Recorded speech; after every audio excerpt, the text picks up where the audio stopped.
오늘 저는 본문을 말씀을 가지고 성숙한 일꾼이라고 하는 주제로 말씀을 준비했습니다. 2부 예배 끝나고 바로 공동회를 개최해서 장로 안수 입사 권사를 피택하는 일을 하게 됩니다. 그래서 오늘 하나님이 필요로 한 일꾼이 누구일까? 교회가 필요로 하는 일꾼, 성도들이 필요로 하는 일꾼이 누구일까? 한마디로 요약하면 성숙한 일꾼이라고 하는 것이거든요. 그래서 오늘 본문을 통해서 하나님께서 어떤 일꾼이 성숙한 일꾼인가에 대한 내용을 함께 생각해 보려고 합니다. 교회 안은 여러 직분을 주셨습니다. 이 직분은 은사인데 은사를 다른 말로 바꿔서 말하면 선물이라는 뜻입니다. 값없이 주셨다는, 우리가 받을 만해서 받은 것이 아니라 하나님께서 값없이 선물로 우리에게 주신 것이 우리의 직분인 줄로 믿습니다. 구원해 주신 것만도 감사한데 더군다나 선물까지 주셔서 직분을 맡기시니 얼마나 감사합니까? 그래서 감사함으로 사명을 감당하도록 우리에게 권고해 주고 있고요. 오늘도 여러 직분을 소개하고 있습니다. 11절의 말씀을 다 같이 읽겠습니다. 11절 시작. 그가 어떤 사람은 사도로, 어떤 사람은 선지자로, 어떤 사람은 복음 전하는 자로, 어떤 사람은 목사와 교사로 삼으셨으니. 아멘. 현재는 사도의 직분과 선지자의 직분은 없습니다. 이 말씀이 기록할 당시만 하더라도 있었는데 지금은 계시의 시대가 끝났기 때문에 사도와 선지자의 직분은 없습니다. 다만 복음 전하는 자와 목사와 교사인데 이 말을 다른 말로 바꿔서 말하면 오늘날 중직자라 그렇게 볼 수 있습니다. 중직자라고 할 때 중자는 무거울 중자입니다. 그 직분 감당이 무거운 것이고 그만큼 위치가 중요하다는 것이며 기둥과 같은 역할을 감당하고 있기 때문에 그만큼 중요한 역할을 하는 중직자라 그렇게 우리가 일명 표현을 하고 있죠. 그렇다면 오늘날 많은 중직자들을 세우는 목적이 있습니다. 오늘 말씀에 세 가지의 목적이 있는데 12절의 말씀을 다 같이 읽습니다. 12절 시작.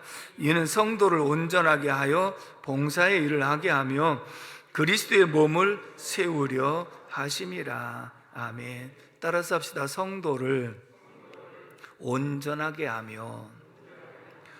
성도를 온전하게 한다는 말을 다른 말로 바꾸면 성숙하게 하는 역할이거든요.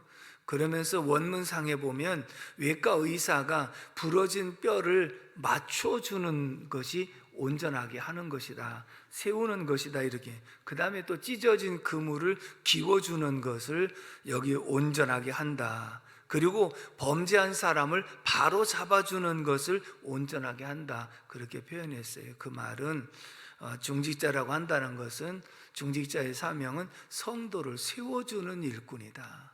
아멘이십니까?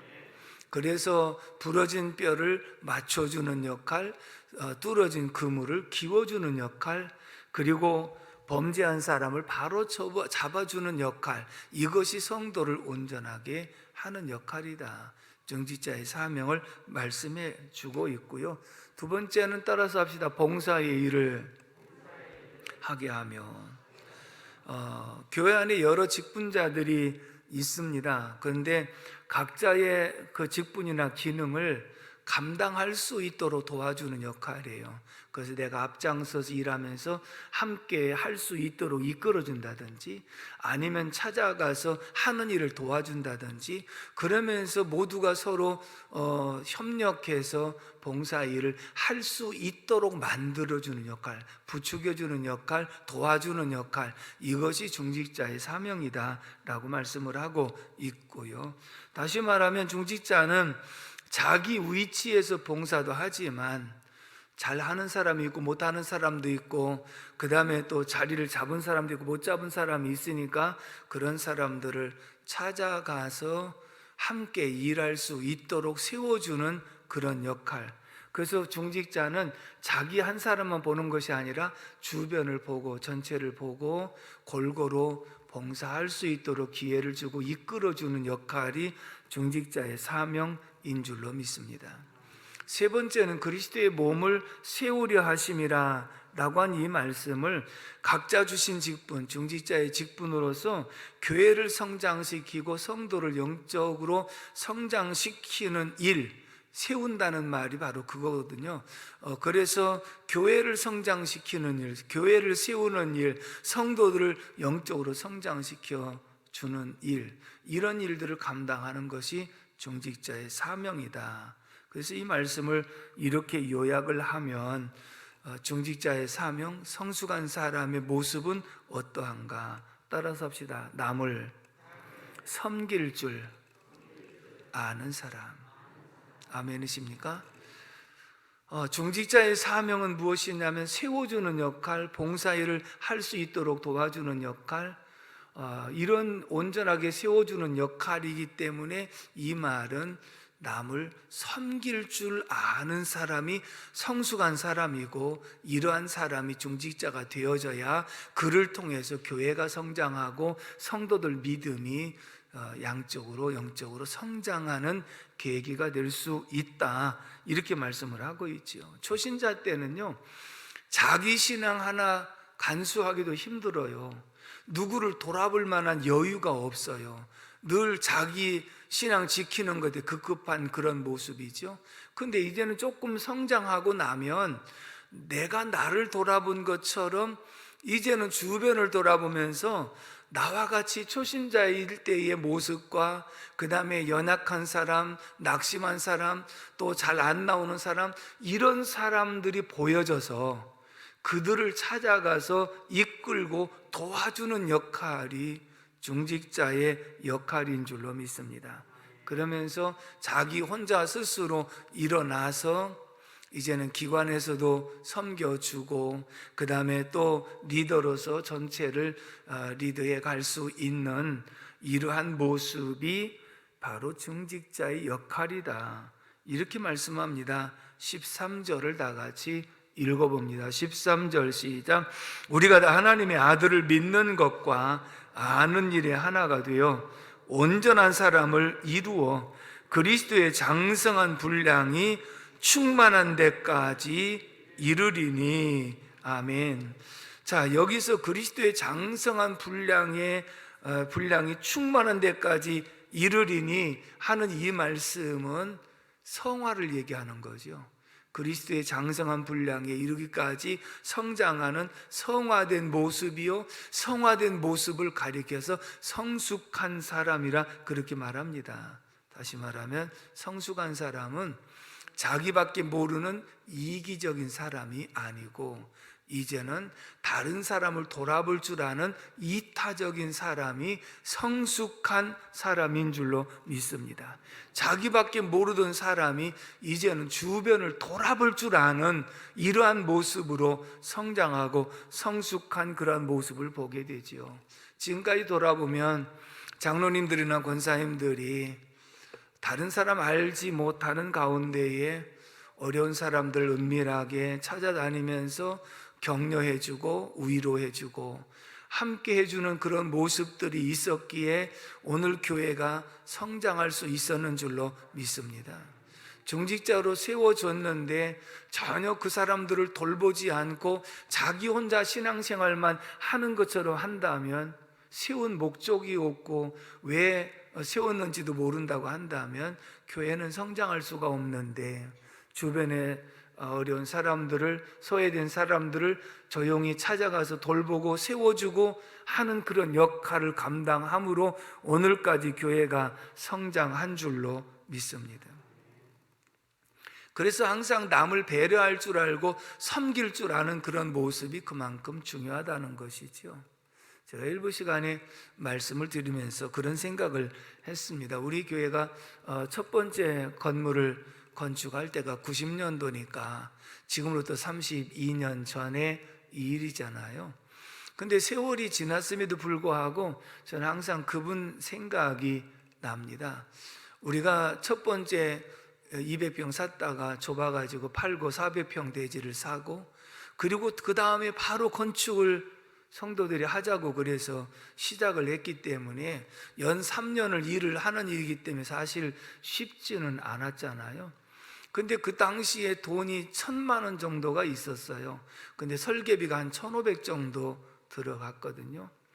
그래서 일단은 설계는 해야 되니까 설계를 사무실에 맡기고 이종달 장로님하고 설계 사무소에 가서 사실은 우리가 1,000만 원밖에 없으니까 500은 나중에 드린다고 사정을 하러 간 상황이었거든요. 그리고 우리가 점심을 대접하려고 점심 대접한다고 그랬더니 그분이 하신 말씀이, 성함도 잊지 않아요. 엄기철 장로님이신데, 목사님 죄송하지만 제가 장로가 될 때 대접을 하는 장로가 되라고 배웠습니다.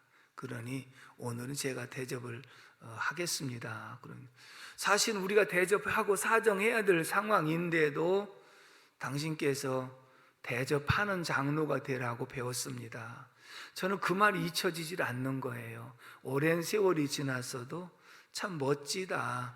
그래도 항상 대접하려고 하는 마음가짐이 섬길 줄 아는 그런 모습이구나 라고 하는 것을 알게 되었지요. 그러면서 이렇게 세월이 지나면서 돌아볼 때, 초창기 때는 다들 어려운 그런 살림이고, 그래 어디에 가면 어려운 여건 속에서도 그래도 식사라도 대접하려고 노력한 분들이 있었어요. 또 지금까지 그렇게 왔지 않습니까? 근데 그분들은요, 계속해서 대접할 수 있는 여건과 대접하는 사람으로 계속 이어가더라고요. 근데 그 당시에 자기는 어려워서 대접 못한다고 생각해서 못한 사람은 중간에도 못하고 지금까지도 잘 못하는 모습을 보거든요. 그러니까 이것은 있어서만 하는 일이 아니라 믿음과 마음이 앞서면 할 수 있는 일인 줄로 믿습니다. 그러므로 중직자는 남을 섬길 줄 알아야 된다는 거예요. 아멘이십니까? 섬길 줄 아는 사람이 돼야 된다 하는 것을 분명하게 말씀을 하고 있지요. 그러면서 나는 섬기는 사람인지 스스로 생각을 한번 해 보십시오. 저하고 함께 오랫동안 신앙생활을 하시면서, 자, 어떤 분들은 이제 40년 다 돼가는 사람, 30년 되는 사람, 20년 되는, 우리 교인들은 20년 넘은 사람들이 굉장히 많으신 편이거든요. 20년 동안 함께 생활을 하면서 주의 종을 위해서 얼마나 대접을 하는 삶을 살았는지, 그 다음에 내가 교회 안에서 성도들을 얼마만큼 대접하면서 살았는지, 그것을 한번 돌아보면 내가 섬길 줄 아는 사람인지 아닌지가 드러나는 거예요. 만약에 섬기는 일이 있었다고 한다면, 나는 그래도 섬기려고 노력했던 사람이구나 라고 하는 것을 스스로 알 수가 있지만, 한 번도 그런 일이 없다고 생각하면 나는 섬길 줄을 모르는 사람인가 보다 라고 생각할 수 있다는 것이죠. 아무쪼록 지금까지 어떻게 살아오셨던지 간에 이 말씀을 듣고 깨달아지면 남을 섬길 줄 아는 사람이 되시기 바랍니다. 자기 혼자만 살기가 급급해서 살아가는 모습이 아니라 이제는 주변을 돌아볼 줄 알아야 된다는 것이죠. 흔히 그런 말을 한다고요. 저도 이제 금년이 마무리를 하면서 돌아보면 거의 앞만 보고 달려온 것 같아요. 별로 주변을 돌아볼 그런 겨를이 없었다. 그래서 제가 장로님들한테 그런 얘기도 했어요. 지금까지 제가 가장 아쉽고 안타까웠던 것은 무엇이냐면, 남들은 월요일이라고 쉰다고 놀러 가고 하는 경우들이 참 많았는데, 저 같은 경우는 월요일도 월요일답게 쉬어보지도 못하고 주변을 돌아보지 못하고 어떻게 하면 교회를 올바르게 세워갈까라고 하는 생각을 하다 보니 외부의 강사를 모셔도 저보다 나은 사람을 찾아서 모시려고 노력을 했다. 그러다 보니까 내 주변의 친구라든지 후배라든지 그런 분들을 모시지 못한 것이 굉장히 마음에 걸린다. 그래서 금년에 헌신 예배 때마다 후배를 모시는 이유는 마지막이라도 그래도 주변을 돌아보고 한 번씩이라도 모셨으면 좋겠다 해서 지금 금년에는 헌신 예배 때마다 후배들과 그분들을 모시려고 지금 그렇게 생각을 하고 시작을 해온 터입니다. 여러분들도 살다 보면 정말 내가 주변을 돌아볼 수 없을 만큼 앞만 보고 살아온 삶이 굉장히 많지요. 그러다 보니까 내가 주변을 섬기고 대접하고 하는 그런 일에 내 스스로 위축을 받았던 모습이었다고 한다면, 그러나 이제는 주변을 돌아봐야 되지 않겠습니까? 내가 이러다가 인생을 마친다고 한다면 얼마나 후회스러운 일이겠습니까? 그래서 오늘 이 말씀이 중직자뿐만 아니라 성숙해 가는 사람들의 모습은 남을 섬길 줄 아는 사람이 돼야 된다. 아멘이십니까? 13절 말씀도 한번 읽어보겠습니다. 13절 시작. 우리가 다 하나님의 아들을 믿는 것과 아는 일에 하나가 되어 온전한 사람을 이루어 그리스도의 장성한 분량이 충만한 데까지 이르리니. 아멘. 그리스도의 장성한 분량이 충만한 데까지, 바로 성화의 모습, 예수님을 닮아가는 그러한 모습인 것을 보게 됩니다. 로마서 16장 1절에서 4절의 말씀을 보면 1절, 2절은 배배에 대해서 나옵니다. 배배는 여러 성도들과 나를 위해서 보호자가 되었다. 후견인 뒷바라지하는 사람이 되었다. 그래서 그 말씀 속에서 배배는 주의 종에게만 잘한 것이 아니라 주변 성도들에게 잘했다. 제가 늘 말씀드리죠. 중직자가 되려고 하게 되면 목회자에게도 인정을 받아야 되지만 성도들에게도 인정을 받아야 된다. 왜? 목회자도 한 표요, 성도도 한 표다. 그렇기 때문에 내 주변에서 나와 성도들을 위해서 후견이 뒷바라지하는 사람이 배배가 되었다. 이렇게 말씀을 합니다. 그러니까 결국은 배배도 쓰임받은 삶의 모습은 무엇 때문에 쓰임받았느냐? 남들을 섬길 줄 아는 사람이었기 때문에 아름다운 이름을 남기는 사람이 되었다. 아멘이십니까? 그 다음에 이제 브리스가와 아굴라가 나오는데, 역시 브리스가 아굴라도 나의 동역자였는데 어떤 사람이었느냐? 여러 성도들과 그리고 주의 종도를 위해서 함께 동역자가 되었고, 심지어는 나를 위해서 자기의 목숨까지도 내놓은 사람이었다. 여러분, 남을 위해서 희생과 헌신은 하면 할수록 깊어지고 넓어질 수 있지만 안 하면 안 할수록 이기적인 생각이 많기 때문에 잘 못한다는 것이거든요. 그런데 브리스가 아굴라는 점진적으로 해나가면서 자기의 목숨까지라도 내놓을 줄 아는 이런 사람이었다고 하는 이름을 남긴 줄로 믿습니다.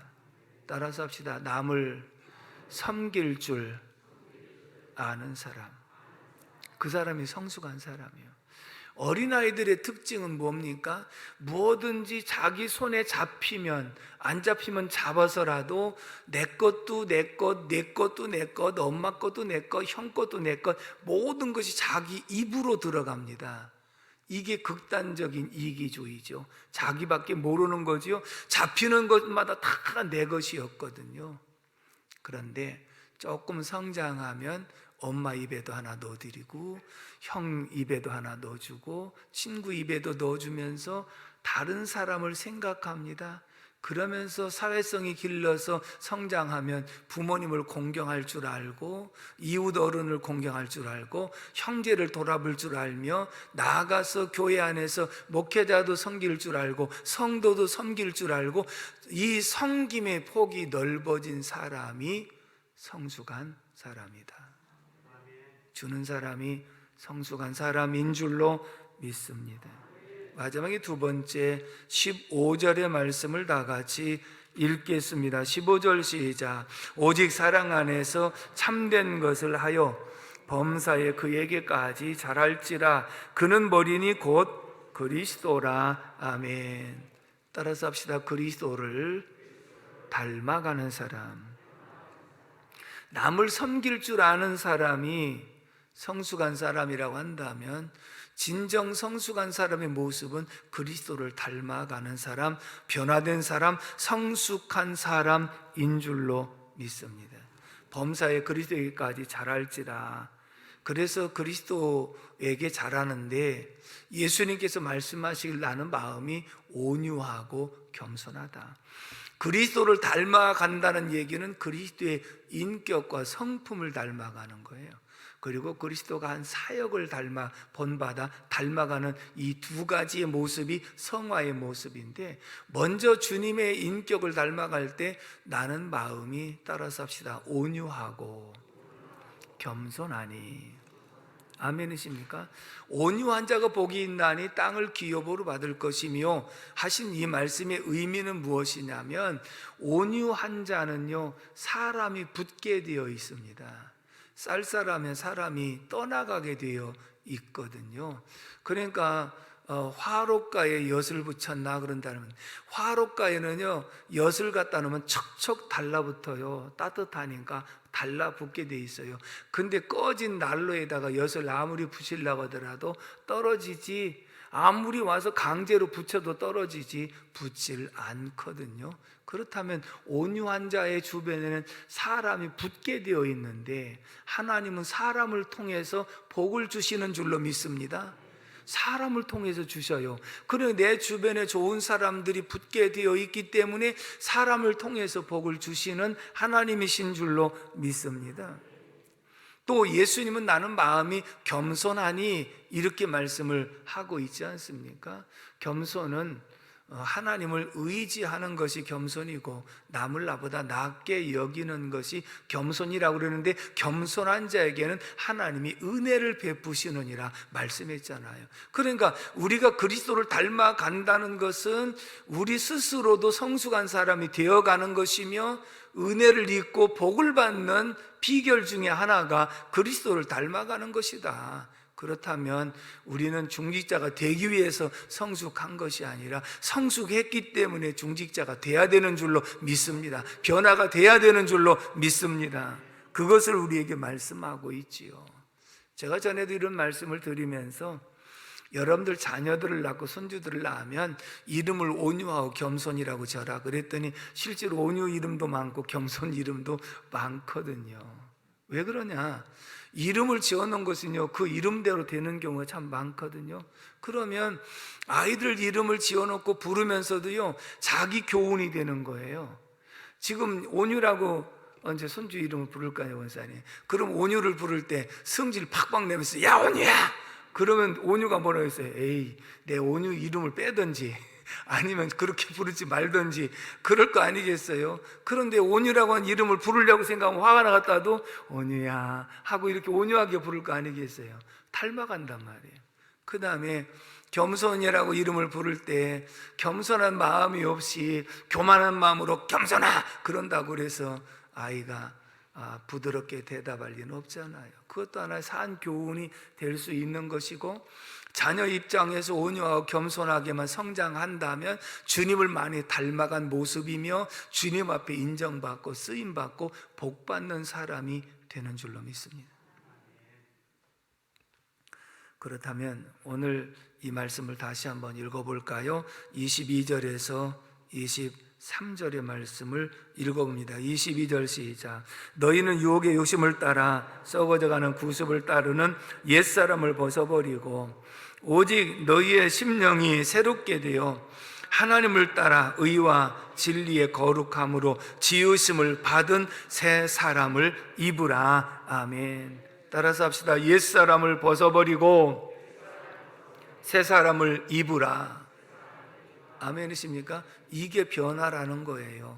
옛사람 구습을 쫓는 사람을 벗어버리고 새 사람을 입으라. 누구든지 그리스도 안에 있으면 새로운 피조물이라 이전 것은 지나갔으니 보라 새 것이 되었도다. 새 사람이 돼야 된다는 것을 말씀하고 있거든요. 이걸 이렇게 적용해 드리겠습니다. 한국교회 안에서 믿음 좋은 사람의 모습을 뭐라고 체크하느냐? 첫째, 주일 성수 잘하는 사람. 두 번째, 11절 온전하게 하는 사람. 세 번째, 기도 생활 잘하는 사람. 믿음 좋아요, 안 좋아요? 오늘도 다 그걸 체크해서 여러분들에게 보여드릴 것이거든요. 자, 그렇다면 이렇게 한 것이 믿음 좋은 기준으로 삼으면 이건 수단과 방편이지 목적은 아니다는 것이에요. 왜? 한번 읽어볼까요? 마태복음 23장 바리새인장인데요, 23장 23절 말씀을 다 같이 읽습니다. 시작. 외식하는 서기관들과 바리새인들이여, 너희가 박하와 회양과 근처의 11조는 들이되 율법에 더 중한 바 정의와 긍휼과 믿음은 버렸도다. 그러나 이것도 행하고 저것도 버리지 말아야 할지니라. 아멘. 바리새인들이 주의를 잘 지켰어요, 안 지켰어요? 철저하게 지켰어요. 11조 했어요, 안 했어요? 오늘 말씀에 보면 박하와 회양과 근처의 11조 뭐든지 아주 철저하게 잘 해서 11조를 드렸거든요. 기도 생활 했어요, 안 했어요? 하루에 3번씩 시간 정해놓고 기도하고 일주일에 2번씩 금식하며 기도했어요. 그보다 더 잘하는 사람이 없어요. 그러면 예수님께서 바리새인 서기관들이 신앙이 좋도다 이렇게 칭찬하셨어야 되잖아요. 근데 뭐라고 했어요? 외식하는 자들아, 그리고 회칠한 무덤과 같으니라고. 그러면서 독사의 자식들아 책망을 하셨어요. 그러면 정말 이 주일 성수하고 잘못됐다는 말이냐? 결단코 아닙니다. 아까 23장 23절에 이것도 행하고, 그들이 11조 하는 일들을 이것도 행하고, 그 다음에 저것 정의와 긍휼과 믿음을 버렸는데 이것도 버리지 말아야 할지니라. 이 말은 무슨 뜻이냐면 바리새인들이 3가지를 잘 했는데 근본적으로 해야 될 목적, 성숙이 안 된 거예요. 왜? 예수님을 메시아로 인정하지 않았기 때문에 예수님을 영접하지 아니함으로 심령의 변화가 일어나지 않은 거예요. 그러니까 외적으로 아무리 수단과 방편을 가지고 행하였을지라도 심령의 변화가 일어나지 아니하니 회칠한 무덤과 같다. 회칠해서 겉에는 깨끗해 보이는데 속에서는 썩어서 냄새가 나는 송장으로 가득하다. 너희가 외적으로는 잘하고 있지만 내적으로는 아직도 중생하지 못해서 부패된 심성을 가지고 있기 때문에 너희는 옛사람을 벗어버리고 새 사람을 입어 그리스도 안에 새로운 피조물이 돼야, 그래야 그때부터 성화가 시작이 되는 거다. 그런데 예수님을 영접하지 않고 중생하지 아니하면 성화는 싹조차도 날 수가 없다. 그러니까 이들에게는 성장과 성숙이 없는 거예요. 외형적으로 율법을 잘 지키려고 노력했지만 성장이 없는 거예요. 그래서 주님이 이들의 그 행위를 책망한 것처럼 오늘 우리들이 주일 성수도 잘하고 11조 생활도 잘하고 기도 생활도 잘하는데 이것을 통하여 어떤 목적을 달성해 가느냐? 그리스도를 닮아가는 것. 주일을 지키려고 하면 힘들잖아요. 내가 볼 일도 있고 내가 해야 될 일도 있는데 주일에 교회에 나와야 되니까. 그렇지만 그 모든 것을 뒤로 하고 나올 수 있는 것이 나의 절제와 옛사람의 모습을 벗어버리고 한 단계 성장해 가는 그런 과정이기도 하고, 내가 요즘과 같이 힘들고 어려울 때 11일째를 떼고 헌금을 띈다는 것이 내 살을 깎는 것 같이 아픔인데, 그래도 말씀대로 행하기 위해서 이렇게 하다 보니까 내 속에 인내와 그리고 믿음이라는 것이 생겨나면서 성장하고, 기도라고 하는 것이 이번 주간 특별 새벽기도에 안 하던 분이 와서 새벽기도 하려니까 얼마나 힘들었겠어요.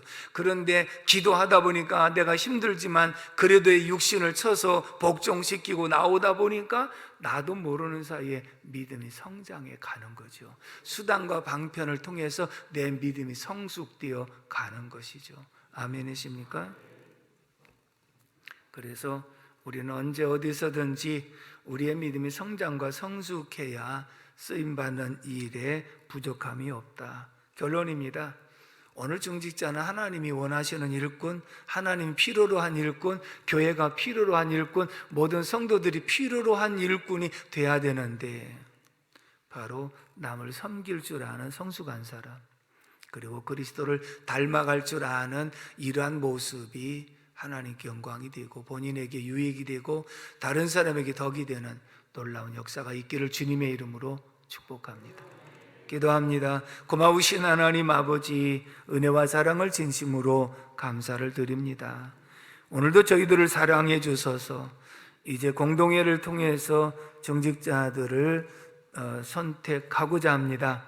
성숙된 일꾼, 남을 배려하고 섬길 줄 아는 일꾼, 그리스도를 닮아가 변화된 일꾼, 세워질 수 있도록 인도하여 주옵시고, 이를 통해서 교회가 성장되고 성도들이 영적으로 성장할 수 있는 계기가 되어지도록 도와주시옵소서. 하나님 앞에 온전히 맡기옵고 예수님의 이름으로 축복하며 기도합니다. 아멘.